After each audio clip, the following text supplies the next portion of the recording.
பழைய ஏற்பாடும் புதிய ஏற்பாடும் ஏன் ஒரே புஸ்தகம் பைபிள் இருக்குன்னு பார்த்தீங்கன்னா, பழைய ஏற்பாடின் எல்லா சட்டங்களையும் அது புதிய ஏற்பாடு பார்த்தீங்கன்னா அது கம்ப்ளீட் ஆகிட்டுன்னு சொல்லிட்டு அதை பின்பற்றுது. ஆக்சுவலாக இன்னைக்கு எல்லோரும் பார்த்தீங்கன்னா பழைய ஏற்பாடையும் புதிய ஏற்பாடும் சேர்ந்து வாசிக்கிறதுனால தான் முழு ஸ்ட்ரக்சர் புரியும், பைபிளோடைய இறைவன் பேசின விஷயம் புரியும்.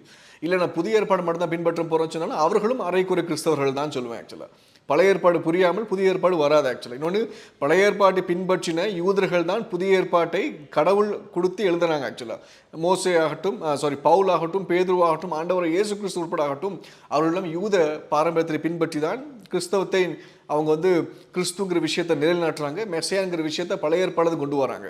நல்லா புரிஞ்சுக்கோங்க, முகமது நபி சொன்ன தேவன் மோசையின் தேவன் கிடையாது.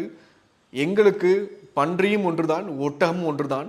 ஆனால் உங்களுக்கு பன்றி வேற, அதை சொல்ல மாட்டீங்கன்னா, ஒட்டகம் சாப்பிட்றீங்கன்னா அதுவும் கடவுள் சமூகத்தில் அருவருப்பானது.